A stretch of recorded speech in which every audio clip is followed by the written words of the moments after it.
We'll do quick introductions for you guys. My name is Aaron Oberdick. I'm the video marketing manager here at Nextiny Marketing. So we manage all the video related stuff education wise, going to be in HubSpot. So we have a ton of things for you guys to register upcoming, and you'll see our faces. I'll go ahead and let Corey introduce himself there. Yeah, my name is Corey. I am our multimedia marketer here at Nextiny. So I help Aaron out with all things video, but I also just kind of lend my hand wherever I can in the digital realm. Awesome.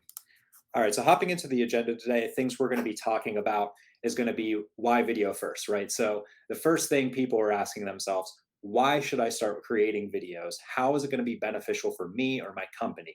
So we're really going to walk you through all the statistics, state of marketing report, and really convince you, show you why video is so important to a marketing strategy. Then we're going to hop over to video marketing concepts. So once you kind of have decided video is an important aspect of your strategy, how do we come up with those ideas and how do we come up with those concepts of videos to make? Once we kind of land on those video concepts, then we get into the pre-production part. So we're going to walk you through how to create an outline, how to decide what video for what part of the funnel or flywheel. And then we're going to, as we kind of walk through all that pre-production work, we're going to touch on the pillars of an at-home video setup. So this is really going to touch on your options for cameras, your options for audio equipment. We're going to talk about lighting options and how you frame things. So that should give a good perspective of the different sections we're going to be speaking to. But really, before we hop into the actual content, I do want to remind you guys of a few things that we can register for and sign up for. So there's the HubSpot Video Marketing Study Group. I know part of a lot of you guys I see as attendees, I see you recognized from the study group. So thank you for joining. Of course, if you don't know what the Video HubSpot study group is, basically it is an entire forum board where you can go and discuss anything video related. So, if we're talking strategy, you can ask for questions there. If you're asking questions, how you can improve your production, how you do post editing, things like that. Really anything video related, you can ask a question here. So you can see we're at 912 members as of this morning. It's continuously growing. We're going to hit over 1,000 members soon. So definitely be part of this group. It is growing and more questions are being asked. So go join that group. And then we also have our video marketing office hours. This is a monthly event, so it's a little bit more frequently than these hugs, but basically we talk about anything video related. So this is kind of a spotlight of the video marketing study group where Corey and I, for a half an hour, hop on camera and we do Q&As, we do an AMAs, ask me anythings.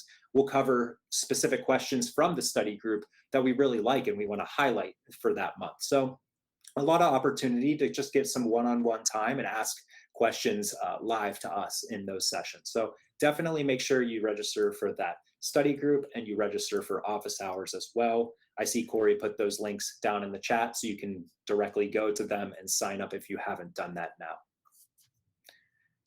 All right, so let's go ahead and hop into the actual content of the hub, what we're going to be discussing.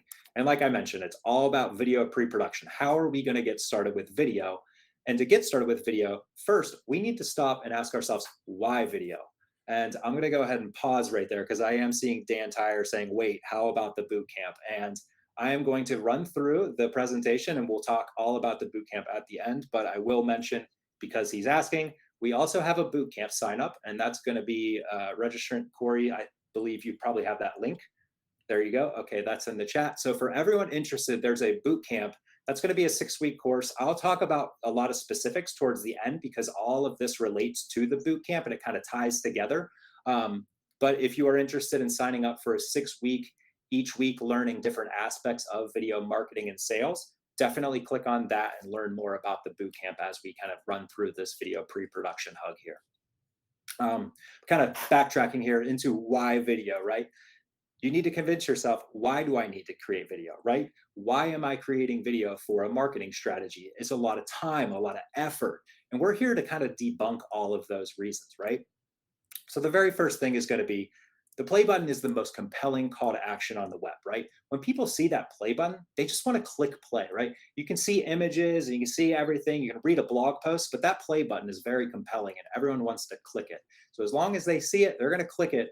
And if you have engaging content, they're going to watch that. So looking at these statistics here, video gets 5 times the engagement of images. It gets 4.5 times the engagement of links on posts in social media. And then people are now watching 2.5 hours of video on a day on average. That is from the state of video marketing in 2021 from the HubSpot report. This has probably increased as 2022 has kind of rolled through. So video is growing every single year, and we can see that from the Wistia State of Video report. We can see in 2016, we had a little over 3, maybe 4 million videos totally uploaded to Wistia.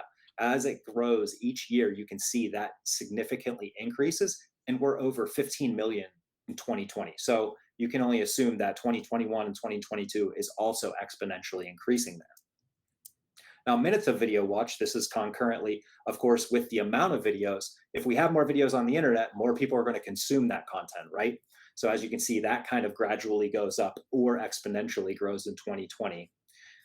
And then the number of businesses using video as a marketing tool has significantly increased as well from 2016 to the present. So you can kind of see all of this evolving, and more people are really starting to take on video. And that is, again, because it's kind of debunking that video is so difficult and hard, and you need all of this expensive and heavy equipment to utilize. To now in 2022, we have kind of changed all that, and they've focused on how can we make video gear small, lightweight, easy to use, get the ball rolling kind of situations. So that's debunking all of these myths here. And then 93% of marketers who use video say it's important as part of their marketing strategy. So not only are people creating more videos, they're realizing the intentions are working, right? Video is definitely working for their strategy, and they're seeing their percentages go up, whether it's click-through rates or turnover rates, whatever it may be, they're seeing it as an important part of their marketing strategy. And moving on here, webinars were actually the video success story in 2020. So in 2020, just 46% of users said they used webinars. But then in 2021, that rose up to 62%. So you can see people are now starting to utilize live events such as this event in their marketing strategies as well. So they're seeing the importance of video. And that's kind of holding hands with the situation of the world, right? With COVID and of course people going remote, we're seeing a lot more people utilize video applications like Zoom and that kind of technology. And so of course webinars have significantly grown as well there. Now, of course, as the numbers kind of grow, we see it, okay, I need to convince my boss how to create video. We need to implement this into our strategy. So, okay, these numbers are working. You can give them the state of report. You can give them a presentation. So you've decided, okay, we're going to create video. Where do we begin, right? And that's where we come into the video marketing concepts, right? We're going to come up with a concept, and why is the video important? Now, this next slide is a bit overwhelming. You can see here we got over 100 video ideas on screen. So we will share this presentation via email afterwards, but I do want you guys to realize that we maybe take a screenshot immediately if you're struggling with any sort of video concepts, because this is a great page to just snag something and start to work it out on why it would be important to create that video.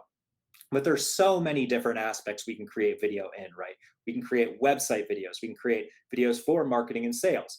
We have internal communication videos, right? To just push certain strategies or push certain processes.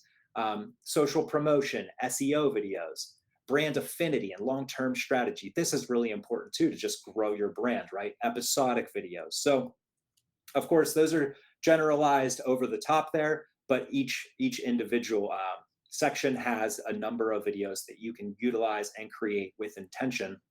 But some videos to start with, it's like, okay, we have 100 videos here, but like, where do I begin? It's pretty overwhelming. So we kind of narrowed this down into ideas to start with. And it's really going to focus on, smaller, easy, intentional videos that you can create from your computer, through your webcam. So this is going to be like a sales outreach video, right? So you're reaching out to a prospective client, and instead of sending them that email, record a short snippet video. It just humanizes that aspect and really it ices everything over. So creating some sort of sales outreach video rather than an email can be pretty beneficial. Of course, internal training videos, right? So if your company has a high turnover internally, you can start creating these process videos. That way you don't have to kind of explain every time you hire someone new. Video voicemails, of course, it's kind of like a sales outreach. You call someone, they don't pick up, you leave them a video voicemail rather than a standard voicemail. Testimonial videos, this is really fortifying the trust in your business, right? So if you sell a product, ask the people who have purchased that product and liked it to leave a video testimonial for you to fortify that trust with future customers. Of course, product videos, explainer videos, all of these kind of fall in hand with what you're trying to achieve. Onboarding videos, promotional videos, as you just kind of go through the list there, you can see these are all going to be beneficial in some way, shape, or form to your strategy. So just figuring out how you can implement one of these videos into that strategy. Now, I know we went from 100 videos down to, let's say, a dozen videos. Now I'm going to break it down even into one by one. So the first video I do want to talk about is going to be a homepage video. This is going to be crucially important because if you're looking to get started with video, of course, people are going to want to watch a video that you've created. So homepage is the first experience people are going to have with your website and with your brand, right? Why is it important to create it? Like we said, video has a better recall than text. So people are going to remember a lot more watching a 3-minute homepage video versus a blog post about your brand. Then connecting personally with your potential clients, right? So anyone that watches this, they're really just understanding, hey, I know who that team is. I know who the individual I'd be working with. Before I even reach out to this company, I feel like I almost know them personally. Of course, show off your team, as I just mentioned there. And then this is a great opportunity to create your brand voice. Do you want people to know you as a fun and quirky brand? Do you want them to take you very seriously? It kind of depends on what you're pushing. But at the end of the day, this is the perfect representation on how to represent that brand, right? Through video with your homepage or your brand video, you can really push your personality of your company. All right, now I want to touch on some things that you should do for your homepage video and then things you want to avoid for your homepage video. The very first thing is going to be making your value proposition clear, right? You are the master of what you're doing. So make it clear in that regard and make your value proposition very clear so people understand at the end of the video, they know what they just watched. Then know your audience, right? You want to speak to your audience. This is part of any sort of marketing strategy. You're making you're trying to figure out your audience, right? So always just try get that audience down and then push the video towards them.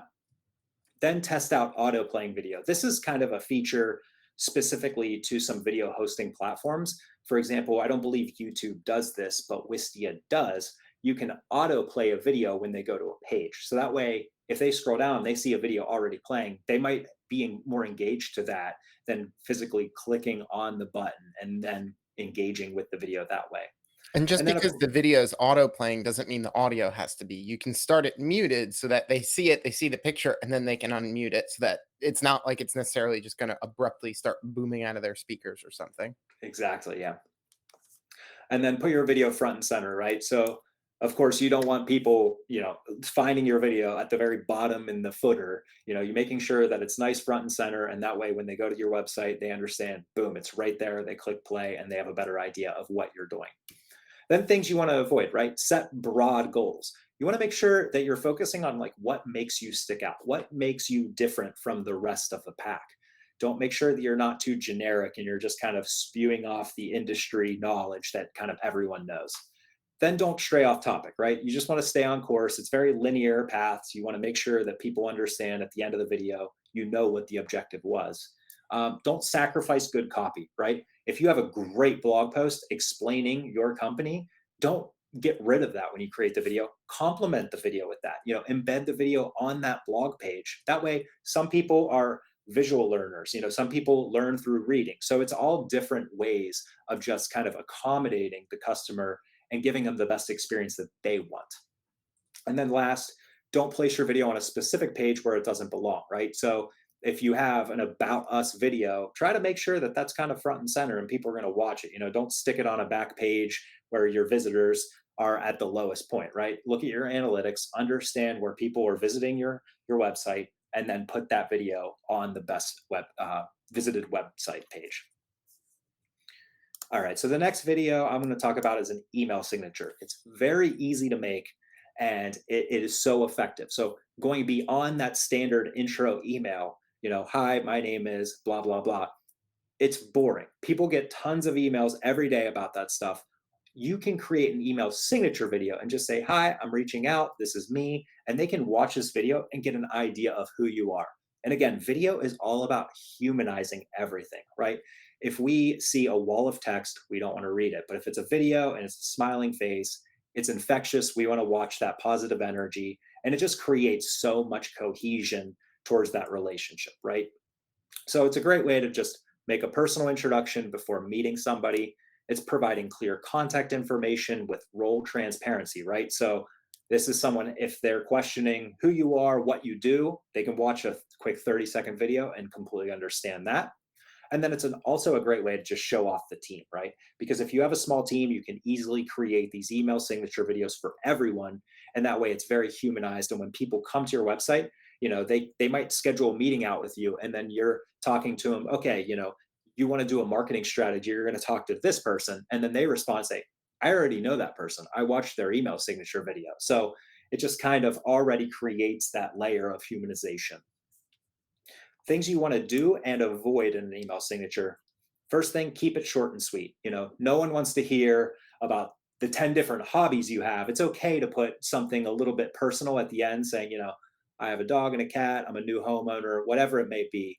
But you don't want to just run on forever. So, your name, who you are, what your role is in the company, what you accomplish, and that you're looking forward to working with them. Then you include a preferred method to contact you, right? No one wants to watch that and then go, great, how do I reach out to this guy? And then can't figure that out. Add a calendar link to connect with you. So this is a great call to action you can add at the end, right? Because if someone watches this and goes, okay, this is the guy I need to speak with, he is exactly, or she is exactly who I want to speak with, go ahead and schedule out a calendar link, and then they can schedule that out and connect with you immediately. And then mention something personal or relatable about yourself. I kind of mentioned that you can add one or two things there. It just, again, humanizes that, but it doesn't make it run on and go too long. And then things you want to avoid, don't fill it with too much content, as I was saying. Don't read from a script. This is really important, right? Because the video is only supposed to be roughly 30 seconds. You don't want to be reading from a script where your eyeballs are so obviously going back and forth and back and forth. At that point, typically reading from a script also makes you a bit monotone, so it doesn't show your personality or your energy. And then last, don't make it too lengthy, right? We tend to stick to that 30-second mark. Anything longer than 30 seconds, people don't want to hear a 5-minute introduction, right? They want to hear a 30-second introduction and move forward. So things you definitely want to avoid for those email signature videos. All right, moving on to the third type of video we like to create is going to be a sales FAQ video. Sales teams get a lot of those same questions, right? There's going to be so many people, whether it's calls, whether it's emails, whatever you're dealing with, a video can help with this. So how does it help? It removes that friction from the sales process, right? It creates validity and transparency with that potential lead, and it provides helpful information to assist the lead in making that decision. So this is really good. You want to make sure that you're doing a few things and avoiding a few things in an FAQ video. First thing is keep your buyer's persona in mind, right? Answer those reoccurring questions to optimize the video's effectiveness. Keep that information succinct. You don't want to go on forever and people kind of reading things that they don't necessarily need to. Invite the viewer to contact you for additional information, right? So let's say they run through that FAQ video and they say, I'm still having issues, then invite them to contact for that additional information and how we can help them out. And then put chapters in each question. So this is really important because I've seen it done a couple different ways. Some people have one video for one question, and they have a 20 videos and they have an entire archive of an FAQ page. Or you can create one long FAQ video with chapters so that they can go into the description, understand that it's broken down into several different FAQs. They can read the list and go, okay, this is my problem, click on it, and then be redirected to that exact second where they deal with that specific frequently asked question. So a couple different ways to go about that, but those are kind of the two most popular ways when dealing with an FAQ video. And then things you want to avoid for these, don't mix them all together, right? You don't want to answer 3 questions in one big long answer, because if you're combining everything, someone might have something very specific and then be a little bit confused because the process is combining other issues that they may not have. And then don't cover extremely specific cases, right? If you get a 1 in a million email with a very specific case that you've never dealt with, there's no necessary reason to create a video for that, because again, you don't want 100 people realizing that this is a problem or it could be a problem And so if it's not a problem for the masses, right, why bother creating that and giving them that extra worry of it could be a potential issue down the road? So there's some do's and don'ts of an FAQ video. Moving into the fourth video, we have 5 total videos we're going to talk about here. So this is going to be the fourth. Product or service promo, right? This gives a customer a firsthand look into what your product or service is. And what it really does is it creates that transparency of what you're doing. It showcases the ease of use, the functionality, the use cases, etc. And it really just helps that buyer or client decide their next step. So things you want to do and avoid in a promotional video is keep it as closely to your brand as possible, right? Don't stray away, don't go and sidetrack, and don't go mentioning 100 different other brands and materials that you could potentially use. Hone in on what you're doing and focus on that, making additional versions to share on social media. So always make sure that you're creating sub clips, right? So if you create a 3-minute walkthrough, right, of a product promotion, and it kind of explains all of this, but you can snip it down into, let's say, 30-second chunks or 1-minute chunks for social media. People will digest that well on social media. So making sure that you kind of break this down and reuse that master video into other videos for social media purposes. Then be timely, right? Is this a product launch? Is it an update to an application? Make sure that you're promoting the video during that most effective time. And then, of course, choose the best style that fits the needs of the video, right? So, would an animated video work better for this specific use? Maybe we go on location and actually capture video. So, if I actually go back one slide here, you can see that we did a video, and all of the videos linked in these examples will be in the presentation afterwards, or that email afterwards. So you'll be able to watch this. But this video basically is a car washer app. So you would sign up and you would say, I want my car washed on this date at this time. These guys show up and wash your car. Of course, an animated video would be a little bit weird. Like, we want to see actual video footage of these guys washing cars as we're learning about the process of this. So that's what we did. We went out on set, we shot them, and we captured them washing the cars. So it just kind of speaks to that exact product and service. You want to make sure that you're directly engaged with that. And then things you want to avoid, right? Don't make it too long. Show the key parts of the process or product, but don't add all the boring stuff in. Of course, you can create a very long, lengthy video, but we all know as the longer videos are, people tend to kind of disengage with those videos. So try to keep it short and sweet and straight to the point. And then the last, don't push that sale, right? You're bringing transparency to your product to help it sell for you. That's what the video is for. So you shouldn't at the end have to convince anyone to say, hey, go buy this, because that's what the video is for. It should be creating that idea in the buyer's mind. All right. And then the last video we'll talk about is going to be a customer testimonial. So what this is doing is fortifying that trust for the customer, right? It's letting them know, and it's talking to the people to connect with potential leads. It's showing tangible results. It's authentic, right? So it's a great way to showcase your quality of service and communication with existing clients. Now, things to do in a testimonial and things to avoid, right? Showcase real footage of your service or product. So from this previous thumbnail, this is a customer testimonial from one of the clients we have shot ourselves. This is a dock building company, and she's speaking to her specific product. We went out to her location, out to the dock that was built for her, stood on that dock, and then captured video there. So we can showcase firsthand what she's speaking to. Second, use a singular case study, right? There are certain aspects where you can kind of divulge different testimonials into one overall arcing testimonial, but usually people want to hear one single use case. If you hear a story, it's a 5-star out of 5-star experience, and they basically walk you through the process. They said, this is what they did, A, B, and C. It was an excellent decision by me. I'm so happy with the end result. Thank you so much. People will tend to cling on to that a little bit more than jumping around and saying, I had a great experience, and then switch to a different person. I also had a great experience, because it doesn't tell you anything. Then ask the client to walk you through their journey working with you to bring that transparency to the process, right? So talking through, how did it begin?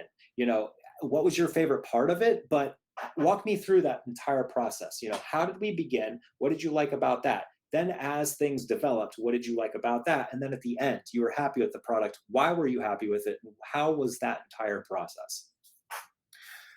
Then, of course, you can always prepare questions in case you kind of need them to walk through that process. So that's another part of video pre-production is in case someone is uncomfortable on camera or something, you can always prepare those questions and kind of just walk them through linear one by one.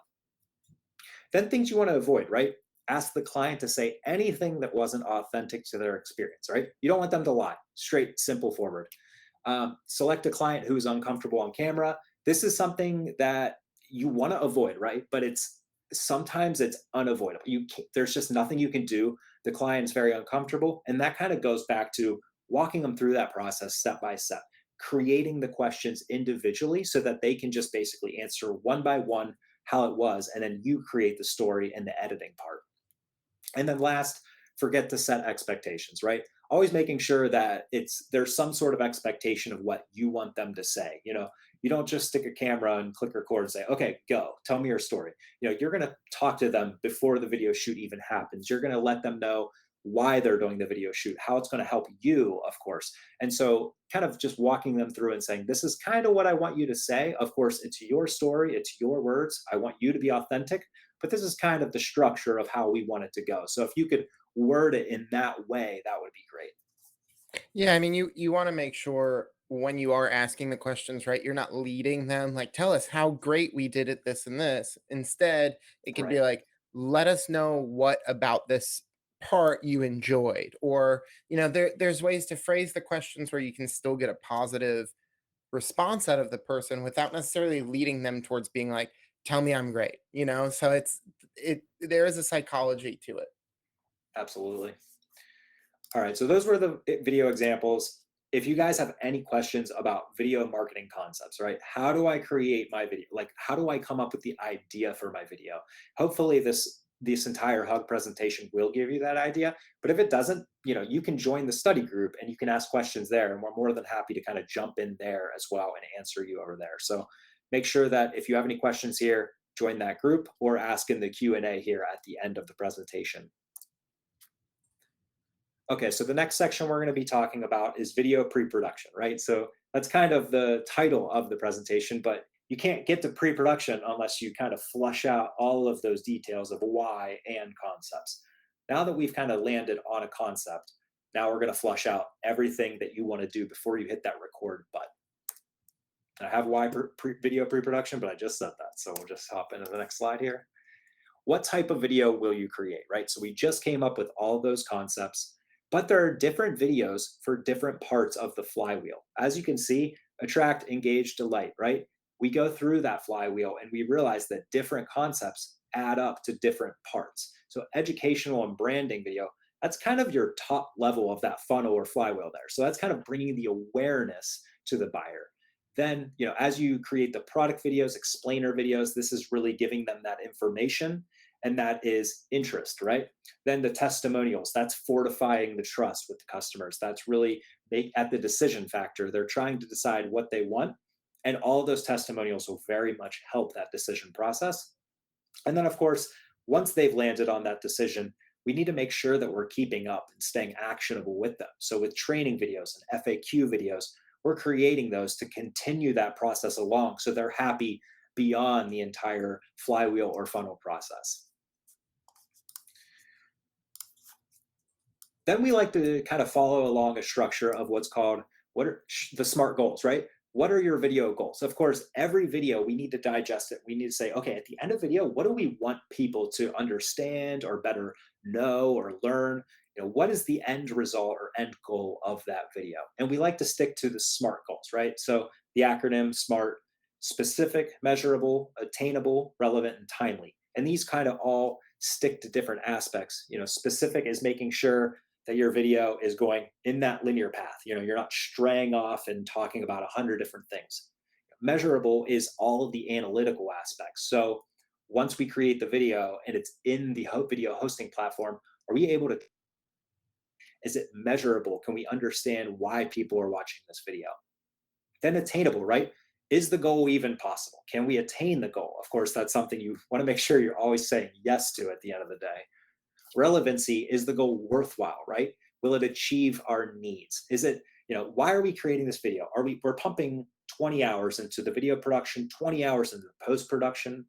Is it worth pumping 40 hours into one specific video? That's what you need to ask yourself. And then last, timely, creating that overall timeline to achieve the goals in a timely manner. And I kind of go back to, is video creation for something specific? Is it for a product launch? Is it for an app update? You always want to make sure that you're kind of hitting that timely manner so it kind of comes out in the same time. Yeah, it helps to kind of work backwards and remember that you'll always need to do revisions. So prepare to have a little bit of kind of additional time set aside. All right. And then another aspect of pre-production that we do, once we kind of flush out all these details, right? So Corey and I will sit down, we'll come up with the concept, and we'll say, okay, like we need to create a homepage video for this company. Then we come up with all the goals. Why are we creating it? What do we need to do? What do we want the viewer to understand at the end? Then once we do all of that, we start creating our video briefs and our video outlines. So really this is, what type of video are you going to create, establishing that. It's all documented now. So it's all in one place, and we can always kind of refer back to this outline to understand our main goals. Then we select our topics, right? So we're talking about our homepage. We're talking about, let's say we have a client who's a miniature golf course, right? And so what are our topics of golfing? Well, you come to putt putt, but you also have fun with your family. There's different aspects of why you would go putt putting. So we start to break down why people would want to come, and why, what are the topics of a putt putt golf course? What do they stand out? How do they stand out from the competition? Things like that. Determining your goals, right? We've already gone over that. Then what do we want the viewer to take away from the video? Do we want them to come to the golf course immediately afterwards? Do they just want, are we trying to grow interest in it? Are we trying to create brand affinity for it? What do we want the viewer to take away at the end of the day? And then is there a specific demographic we're targeting, right? So always making sure that it kind of falls in suit with the theme, right? So if we're doing a miniature golf course, people are having fun. It's out in the sun, they're having a good time. It's for family and friends. We want it to be fun. We want it to be quirky. We want the video to feel upbeat. Of course, you don't want it to feel super serious or negative at all. So always making sure that you kind of fit the theme to the video as well. And then once we have all of that, we say, okay, we have our outline, we have our concept, we have our outline, we know what we're creating. Now we just need to go create it, right? And that's where we come into the pillars of actual video production, right? So you're ready to shoot. Maybe you don't have a camera. Maybe you do. Maybe you don't, though, right? So we need to understand what kind of equipment we're going to start utilizing for these video shoots. So this next section is kind of focused on the pillars of a video setup, right? What camera we're trying to utilize, what microphone we're trying to utilize, the lights we want to use, as well as how do we frame up our angle. And this is also going to be focused on at-home video production. So I was just talking about going out to a putt-putt course and capturing video. And of course, we do have a lot of video production, but these are more going to be primarily focused on all those videos and concepts we talked at the beginning that you can create from your computer. So sales outreach videos, video voicemails, things like that. Okay, so video camera options. First thing we're going to jump into, first thing that's not even listed here is going to be your laptop camera, right? You can open your camera, open up QuickTime, do a new video recording, record yourself, stop it, and you're done, right? That's your camera. But let's say you want to kind of bump that up. Let's say you've been doing these webcam recordings and they're just not up to par of the quality that you want, or you're ready to take that next step. So if you're looking to improve your webcam, you can do something like a Logitech Brio. Of course, there's plenty of webcam options out there, but typically a laptop webcam will be limited to 1080, maybe even 720p. That's talking about the resolution of video. And then some webcams are doing up to 4K now. So you can just kind of bump that resolution. And as well as the sensors inside some of these webcams are a little bit bigger, just a little bit better overall in the processing. So it'll just overall create a better quality video. And then let's say you're Some of them ready. even have cool things like built-in lights as well and stuff like that, Mhm. like just some additional extra features that all kind of come packed in that one unit. Mhm. And then, of course, let's say you want to take it to the next step, right? Like, okay, I have a webcam. I've been creating webcam videos, but I don't want to improve my webcam. I want to actually get a nice camera where I can go out and shoot video in the field but also utilized as a webcam. And this is where a mirrorless camera or a DSLR camera comes in. So there's plenty of really popular brands. We have Sony, Canon, and Panasonic listed there, but it's very much not limited to those. And these are options where you can basically connect these cameras with a separate device into your computer and then use it as a webcam and utilize that nice shallow depth of field and get more of that cinematic feel to those videos you're creating at your computer. They just provide you a little bit more flexibility too, right? Because with things like the webcam, I mean, you're not going to pick your whole computer up to go film your product video out in the field or something. Like, Yeah, it allows you to do a little bit more range of videos with. And if in the future you want to upgrade your webcam setups as well, there are ways that you can even use these mirrorless cameras as your webcams also. So all of your videos can have a higher quality of appearance to them. absolutely. All right, so we're going to hop over to audio now. So discussing video, of course, audio is complementary to that video. So making sure that you're getting as high as possible quality audio recordings as you can. And so that's going to start with a USB microphone. If you're doing all of these videos with your webcam, that's totally fine. But you can improve your audio quality with something like a USB microphone. You can see Corey raising his up there. Surprise, we have the same exact one. So very easy to utilize. You plug it straight in with USB, and it usually just pops up into your audio options on Zoom software or events like this. And then, of course, if you're recording with QuickTime, you can just select your audio source, USB microphone, and it'll be significantly better. You have a few other options, though. This is typically more in line with those DSLR or mirrorless cameras. So a shotgun microphone will directly attach to the top of your camera, and that'll plug in, and then that'll be the distance. It'll just pick up better audio overall as you're recording to the camera.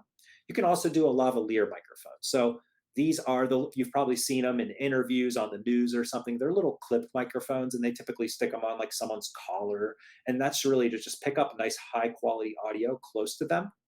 These can be wired and they'll run super long wires, or they'll do wireless, whichever you kind of prefer. The wireless ones do get a little bit pricey though. So a lot of people will opt for the wired ones initially. And then once they kind of get comfortable and realize they don't want to see that wire anymore, then they'll kind of switch over. So these are just three different options of audio. I know there's a few different more, but these are good starting points to just say, I want to bump my audio quality up and make sure that it's kind of as professional as possible in a reasonable price range.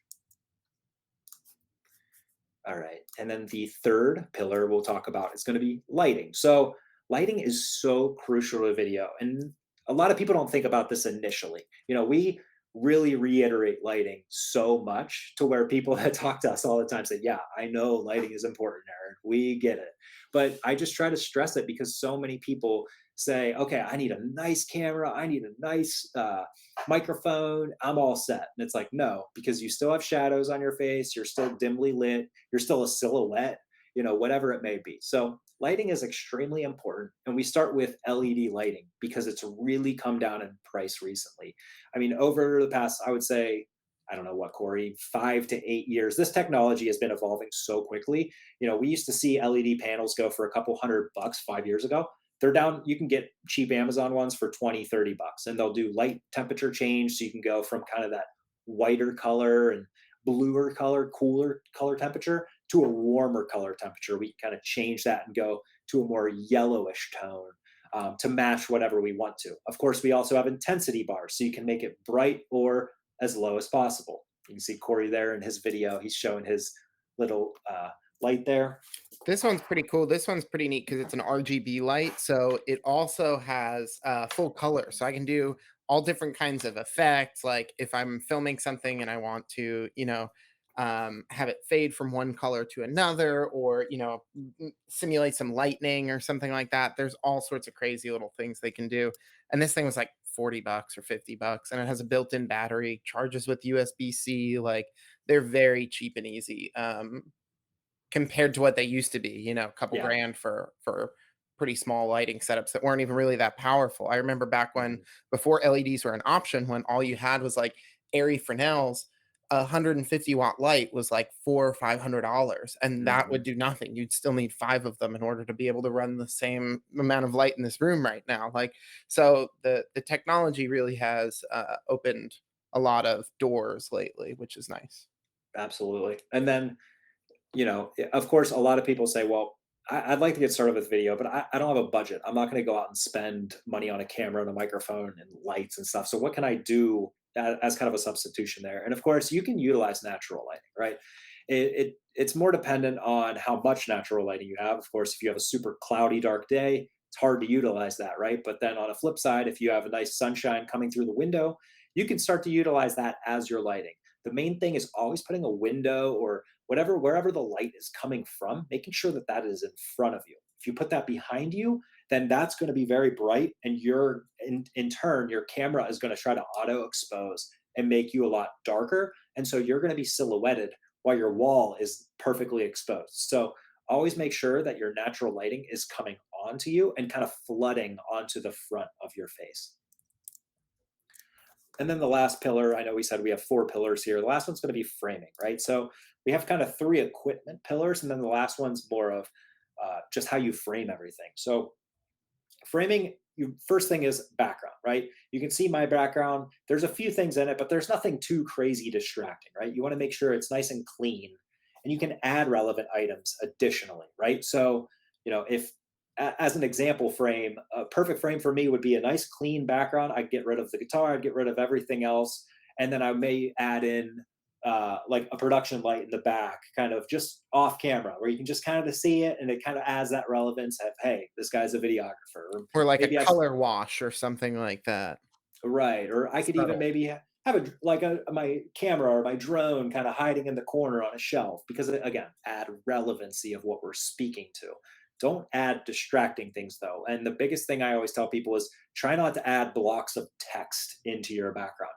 If you have a sign that has all kinds of words and stuff on it, people are not going to be in touch with what you're saying. They're going to be reading that sign 100 times, especially if your presentation is mundane and boring. So always make sure that what is on your wall is relevant to what you're speaking to, or keep it a nice clean background. Those are kind of your two optimal options there. And then when it comes to angles and distance, you want to make sure that your camera is nice and eye level. So you can kind of see how if I go to my camera, I pull it back out, I'm pretty much at eye level here. If you're way too high or way too low, it just gives that kind of weird look. And see Corey's kind of like bumping down, but the laptop look, when someone opens the laptop and they're looking almost straight down on you. And it's just that really weird angle. It's very unappealing. Or And these people ones. or people don't want to digest content from someone who's not in the frame, centered up, and speaking, to what they know. So make sure you're eye level and you're not too high or too terribly low. And then a nice distance is going to be this is really camera related, laptop related, 2 to 3 feet maybe. But when you're in front of a camera on a tripod, 6 to 10 feet is kind of your nice distance. That's going to dictate as well from your focal length on your lens. But overall, a 6 to 10 foot distance from camera is a nice range to kind of just start working with. All right, so that is the bulk of the presentation. I know I've talked a ton and I feel like I haven't stopped there. But the last thing I do want to cover, and I know I talked about this in the beginning, is the HubSpot Academy Video Bootcamp for Marketing, Sales, and Service. So this is going to be a 6-week course. You come to class for an hour once a week on every Wednesday, and we run through 6 weeks that's really aimed to get you fully comfortable with two sides of video. So, one side being that recording process, alleviating any fears on the screen, as well as the video strategy side and that implementation side. So, how you would implement video into your marketing strategy. So, in the boot camp during the 6 weeks, an attendee will ideally walk away with the ability to feel comfortable on camera, and excited to record that video, as well as really just how to record and create that initial pre-production side of longer format videos in the strategy, right?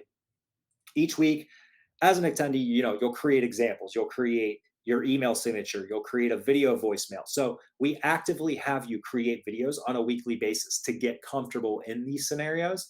And then that way, at the end of those 6 weeks, you should walk away being very comfortable with video and ready to start video with your own company, right? It levels, it depends on where you walk away in those 6 weeks.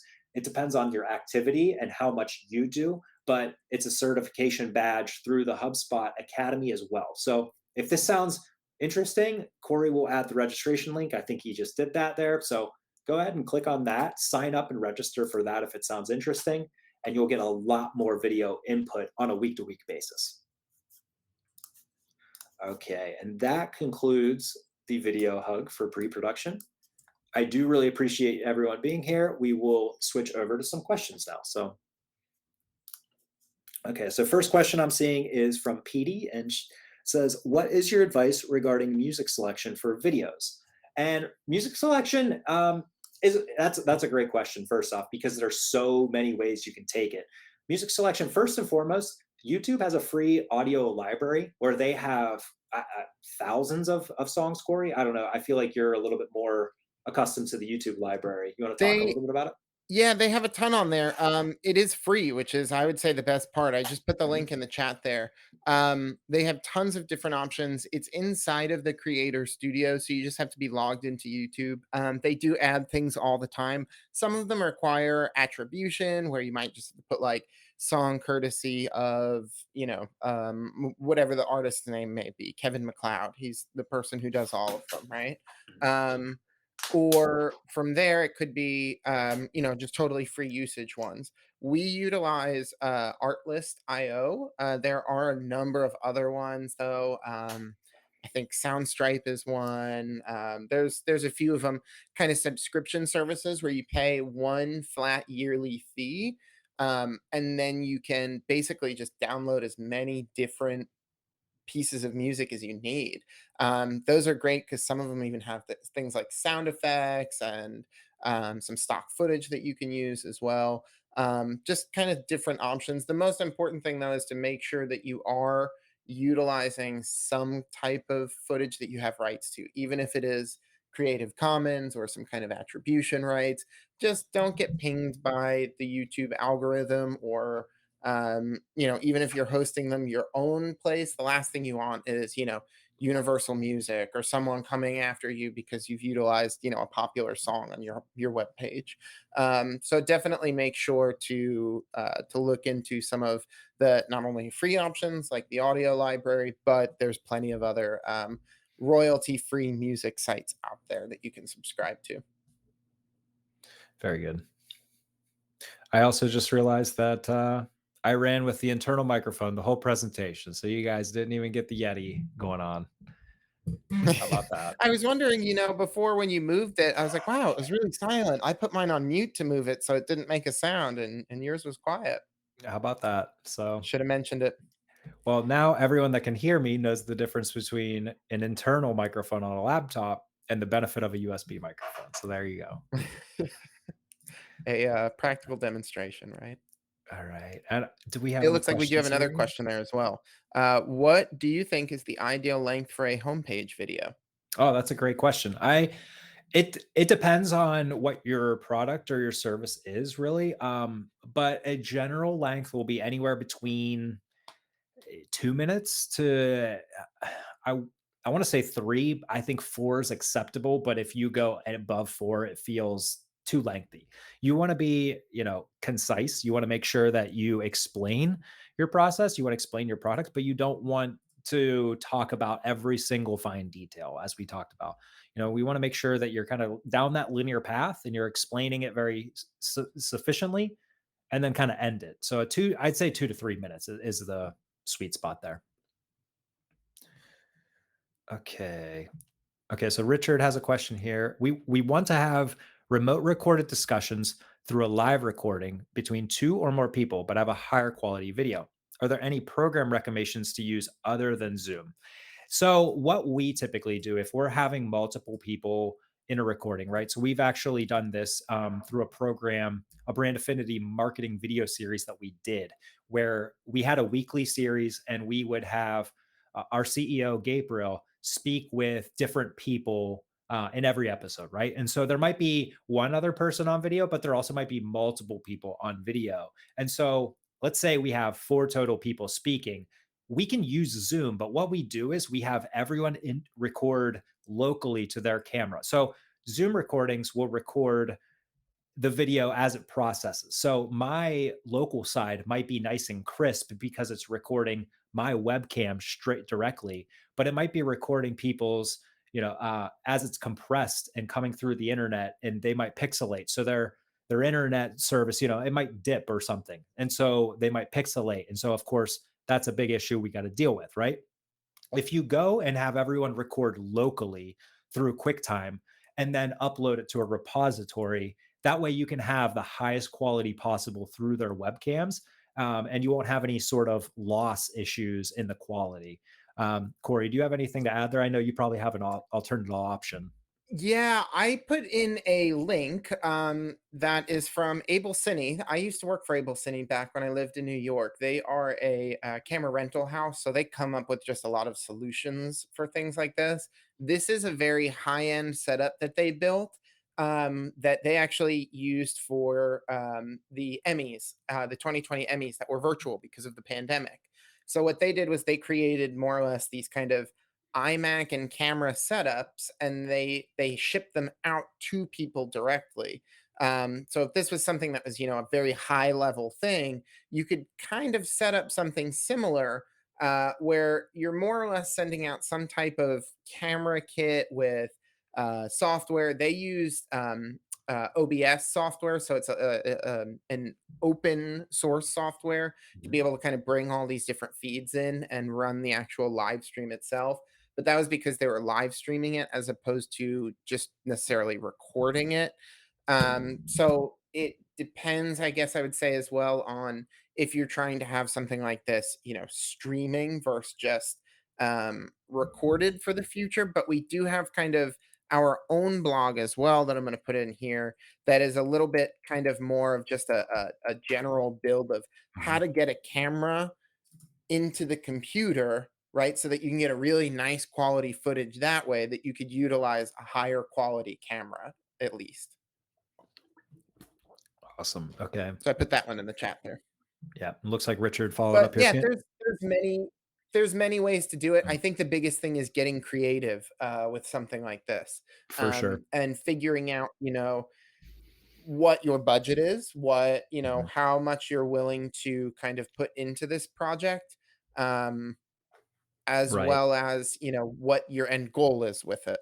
Mhm. So And just I part of the pre-production things to iron out.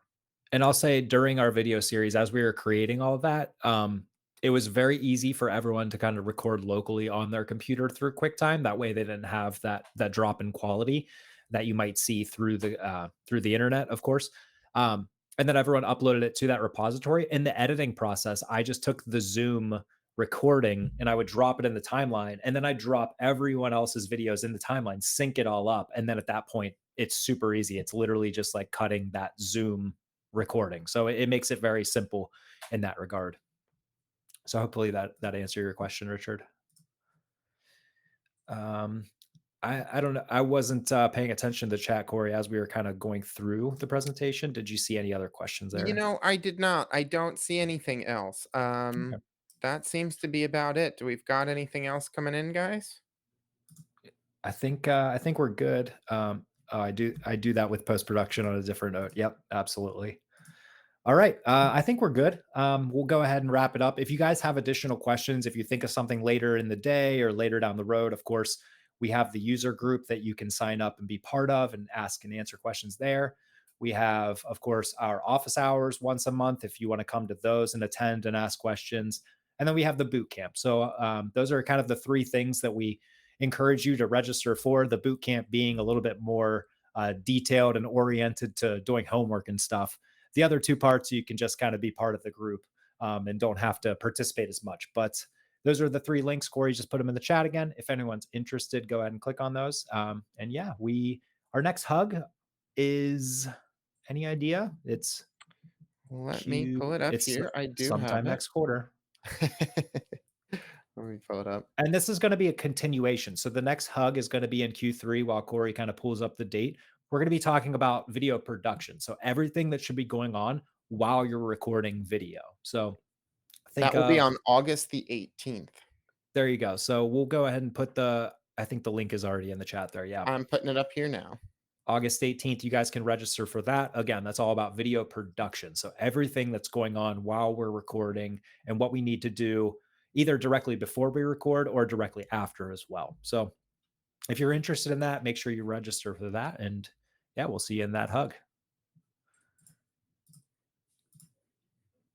Awesome. All right, guys. Have a good day. We'll end it here. And thanks everyone so much for attending. Talk to you Of later. course. Yeah. Thanks as always.